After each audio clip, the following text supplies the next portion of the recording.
In 1867, a cattle rancher named Charles Goodnight took an old military wagon, bolted a wooden box to the back, and without realizing it, changed the way thousands of men would survive the most unforgiving stretch of land in American history. That box wasn't glamorous, it wasn't innovative, it wasn't even comfortable to look at. But inside, it sat beans, bacon, flour, coffee, and a handful of ingredients tough enough to survive weeks of brutal heat, relentless dust, and the kind of mileage that broke horses and men in equal measure. That wagon, what they called the chuck wagon, became the beating heart of every cattle drive from Texas to Montana. And what came out of it every night around a fire in the middle of nowhere was nothing like what the movies ever showed you. Here's what most people believe, that cowboys ate steak every night, that they pulled slabs of beef off the longhorns they were driving and cooked them over an open flame with nothing but a good knife and a clear conscience. The truth is harder, and in some cases,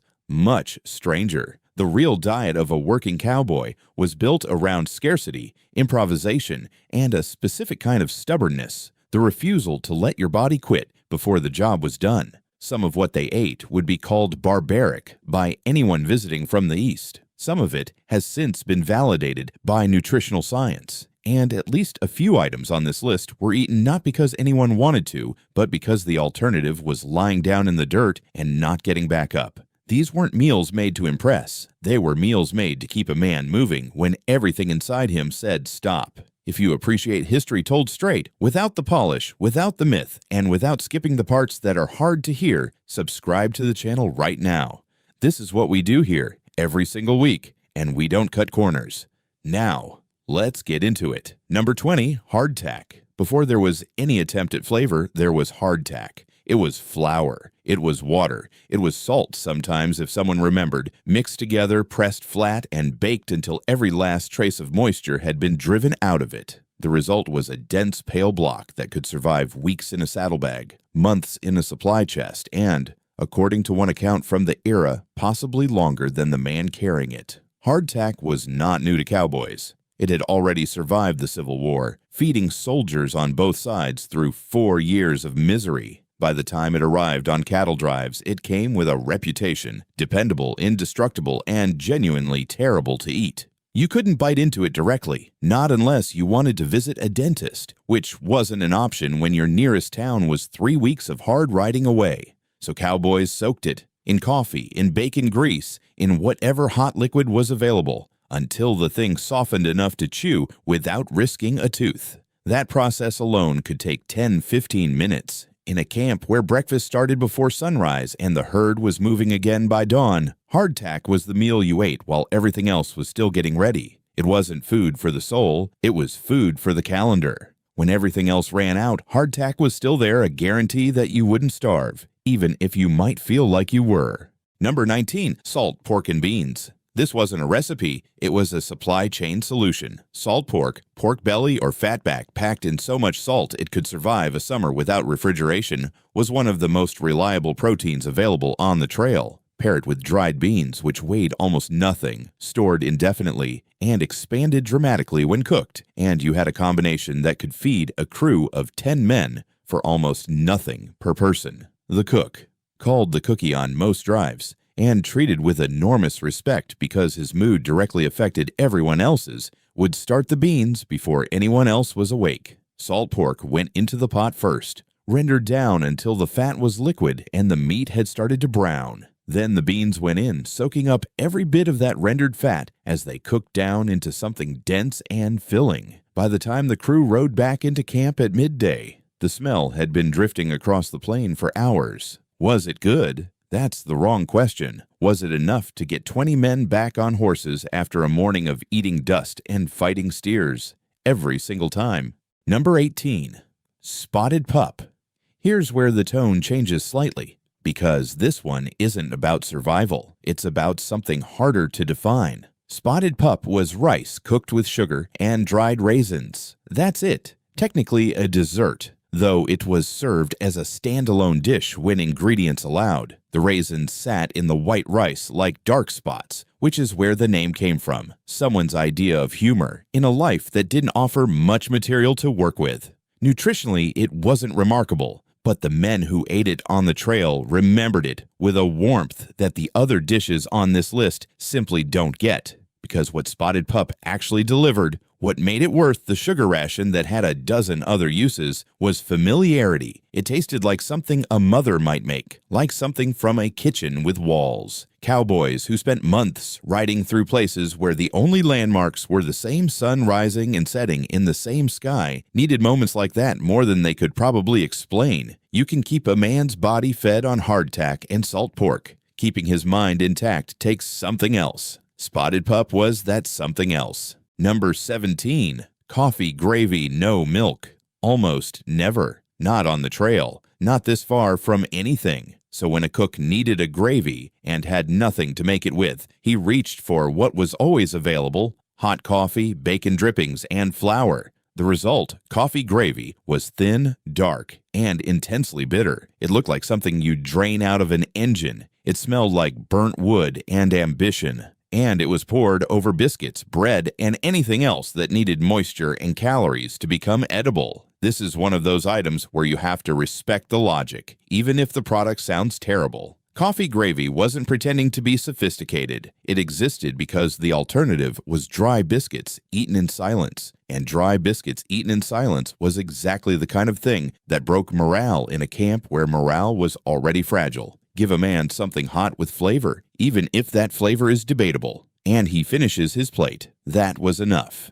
Number 16. Corn Dodgers. Small, dense, fried cornmeal cakes shaped by hand and cooked in whatever grease was left in the bottom of the pan. Corn Dodgers were trail food at its most practical. They could be made in under 30 minutes with minimal ingredients. They survived heat and cold without changing much. They fit in a coat pocket, and they could be eaten one-handed on horseback without making a mess, which made them more valuable than they looked. Cowboys carried them on long solo rides, moving scouts, checking fence lines, trailing strays far from camp, knowing they could eat without stopping. In a world where stopping cost time and time on the trail had a real and measurable cost, a pocketable meal was a serious advantage. Corn Dodgers didn't taste like much, but they showed up exactly when they were needed, which made them better company than a lot of things. Number 15. Red-eye gravy bacon in a cast iron pan, fried until done.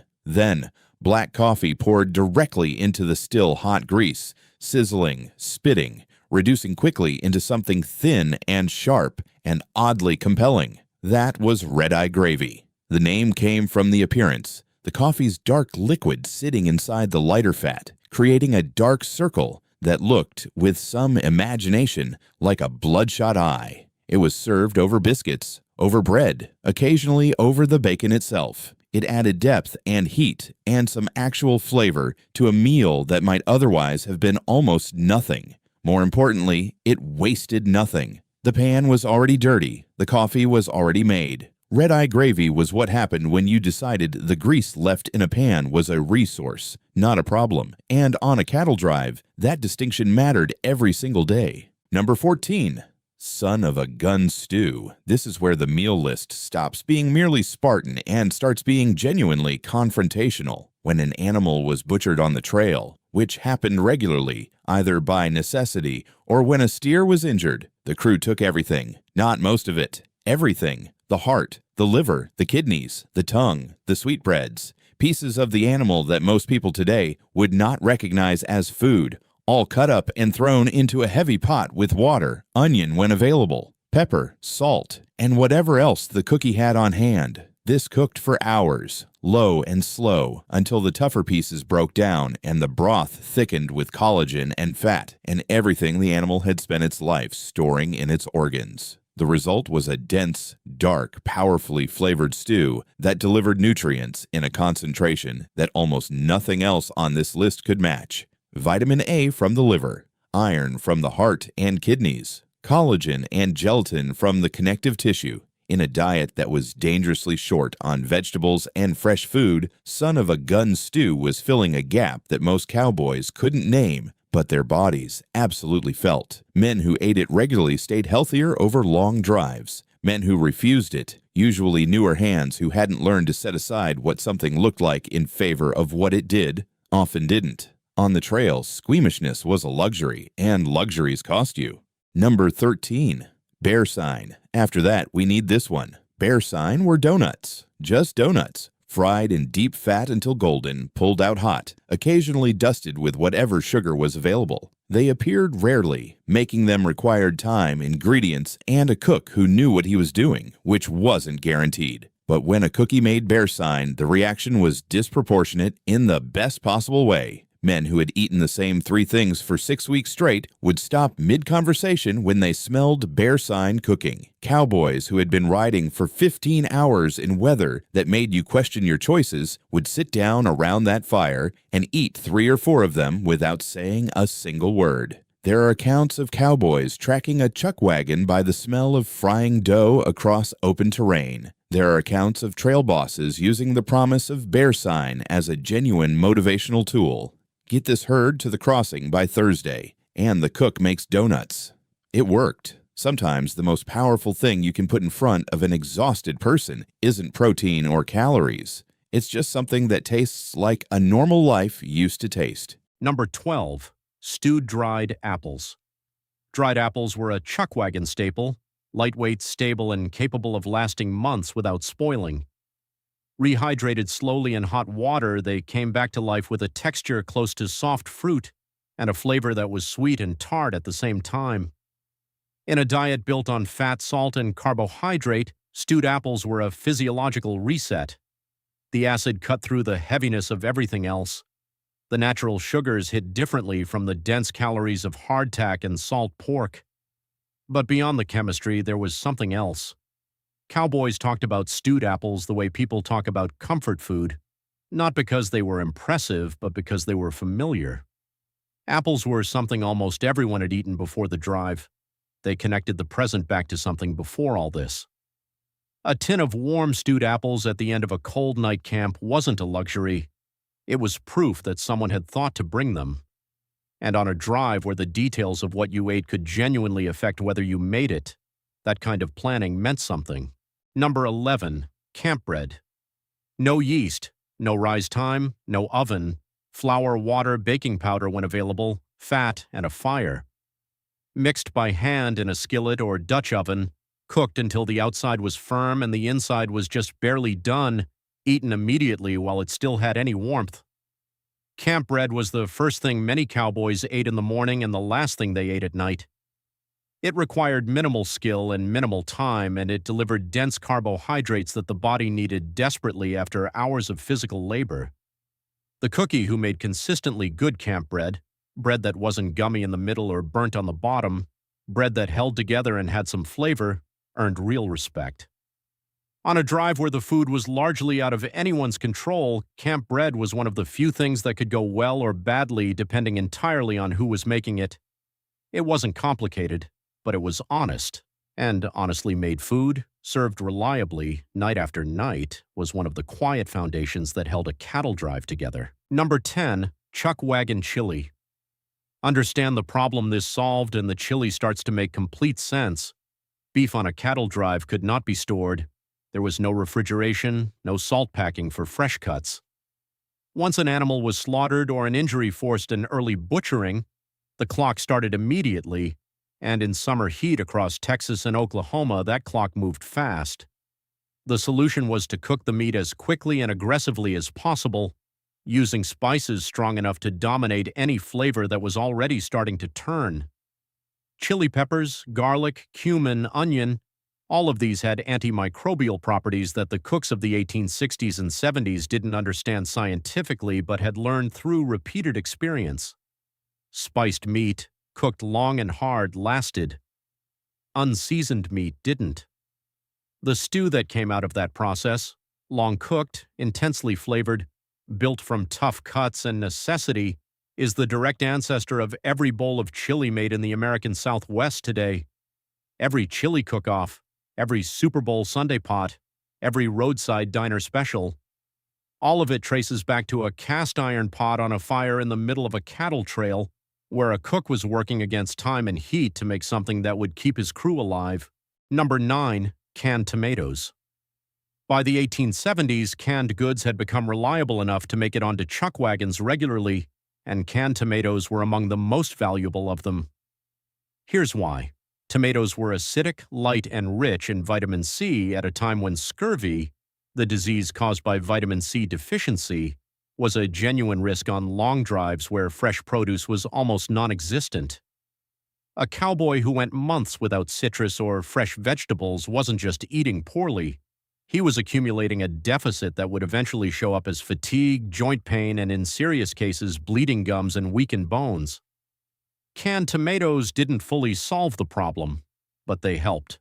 And the cooks who used the liquid from the cans to deglaze pans, flavor stews, and extend sauces were doing nutritional work they had no name for.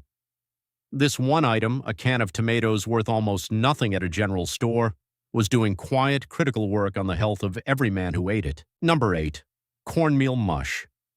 When this appeared, the men around the fire knew what it meant. Cornmeal mush, ground corn stirred into boiling water until it thickened into a pale, flavorless paste, was the meal of last resort. It meant the chuck wagon was running low. It meant the resupply hadn't come through on schedule. It meant the drive was taking longer than planned, or supplies had been lost to weather, or the cookie had miscalculated somewhere down the line. None of those were good signs. Cornmeal mush provided calories, dense, reliable carbohydrate calories that kept the body functional. It provided almost nothing else, no real protein, no fat unless something was added, no flavor worth describing. Cowboys who ate it said little. There wasn't much to say. You ate it because it was what was there, and you got back on your horse and kept moving because the alternative to moving was not making it, and not making it was not an option any of them was willing to consider. Cornmeal mush was the meal that reminded you what you were actually doing out here, and it didn't offer any comfort about the answer. Number 7, biscuits and gravy. Back to something that was genuinely good.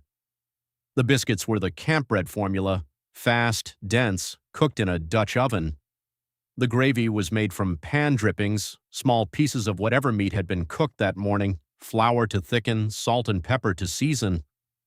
The genius of biscuits and gravy on the trail was the same genius it has at a diner counter today. It stretched limited food into a satisfying meal by combining starch and fat and just enough protein to feel substantial.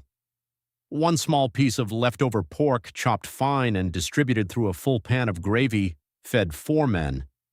Without the biscuits, it fed 1. That multiplication, making a little feel like a lot, was the art of trail cooking. The cooks who understood it ate well. The ones who didn't counted supplies going empty 3 days early. Number 6. Fried calf brains. The brain was one of the first parts of a butchered animal to be prepared for a simple reason. It deteriorated faster than almost anything else. So when a calf was slaughtered, the brain came out first, firm, pale, odorless when fresh, and went directly into a hot pan with grease and salt. Cooked quickly, it came out with a soft, almost custardy texture and a mild, fatty flavor that was genuinely palatable. Cowboys didn't hesitate. Hesitation about food was something you trained yourself out of early on a long drive. The brain was rich in fat, high in calories, and available right now. That was all the criteria that mattered. What's notable is that modern nutritional science has since confirmed what trail cooks learned by necessity.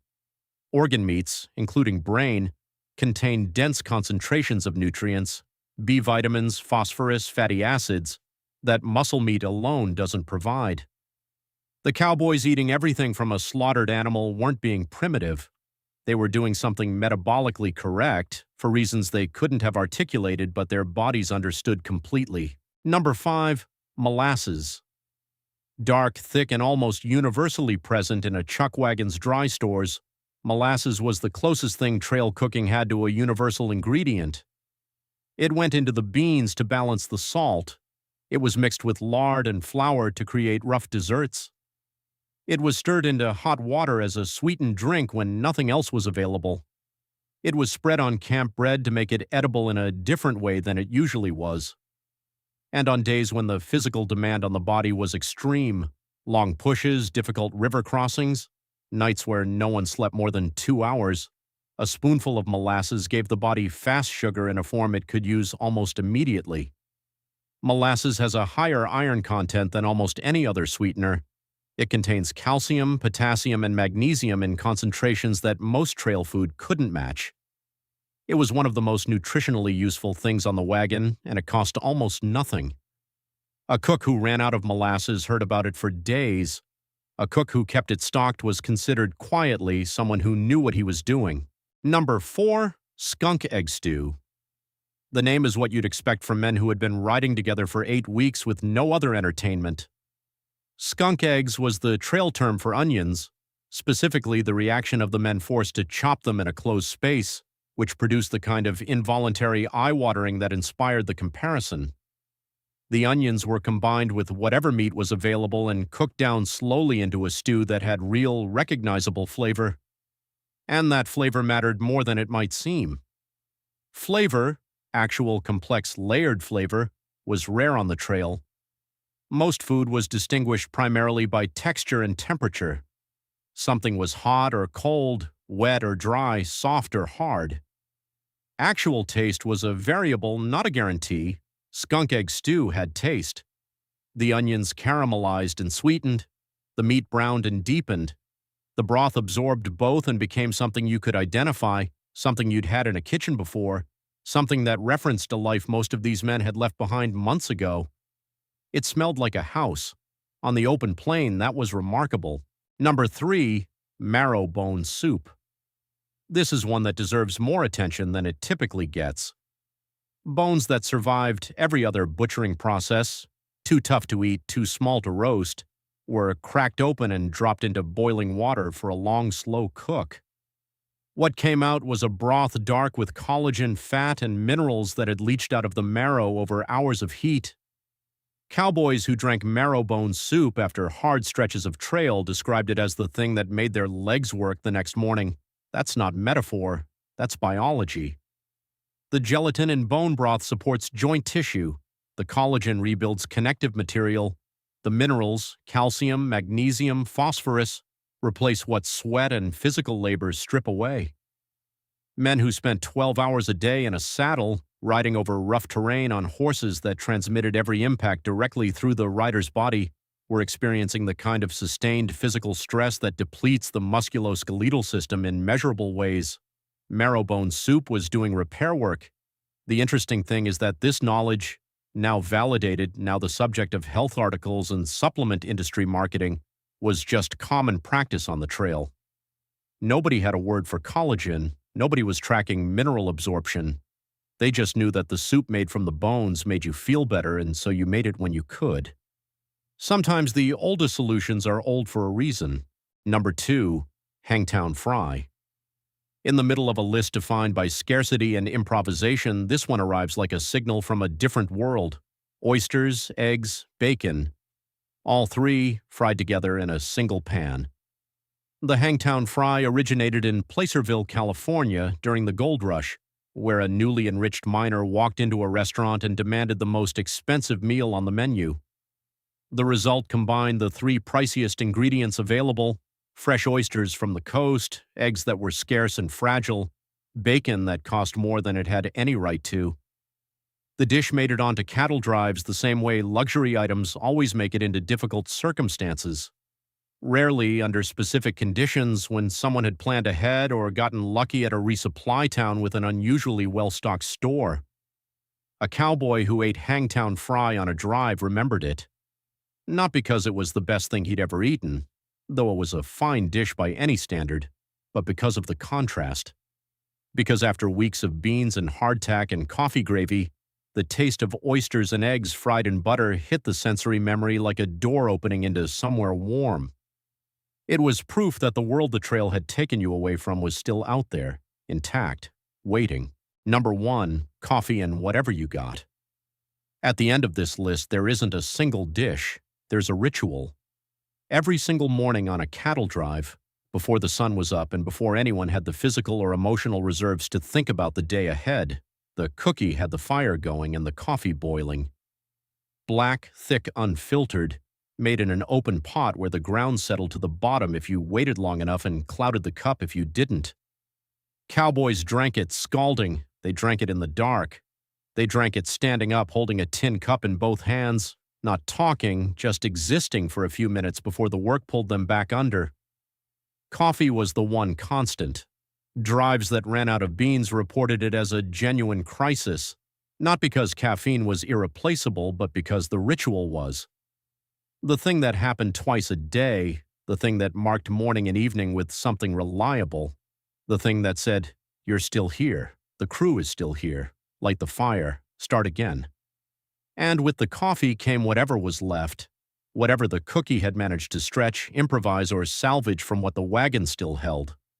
Biscuits if there was flour, salt pork if there was still any, cornmeal mush if there wasn't. You ate it because you needed to, and then you got on your horse, because out here the work didn't stop for comfort. And the men who made it through, the ones who rode all the way to the end of those drives, who delivered the herd, who came back years later with something weathered in their faces that couldn't quite be explained to anyone who hadn't been there, those men had learned something that most people never need to learn, that the meal isn't the point, continuing is the point, and you can continue on almost anything as long as someone keeps the fire going. These meals weren't made to impress anyone, they were made under conditions that didn't allow for impressiveness. No reliable ingredients, no stable kitchens, no margin for failure, no room for the kind of cooking that exists to be admired. What these cooks produced, night after night, on moving drives across hundreds of miles of unforgiving terrain, was something harder and more honest than any restaurant dish. It was food that kept people alive, food that kept people sane, food that in the rarest and most valuable moments gave exhausted men a few minutes of something that felt like home. When you look at this list carefully, it isn't really a list of meals. It's a record of decisions made under pressure over and over again, by people who had almost nothing to work with and still found a way to feed the people in their care. That's a harder skill than it sounds, and it deserves to be remembered. Now tell me, which of these would you actually eat today? Not out of curiosity, but if you genuinely had to, if the alternative was going hungry, drop it in the comments. I'll read every single one, and next week we're going somewhere even harder. We're looking at what Confederate soldiers were eating in the final months of the Civil War. When the army was dissolving, supply lines had been cut for months, and the men still fighting were doing it on empty stomachs that had been empty for a very long time. That episode is going to be difficult, but it's one of the most important stories this channel has told. See you then.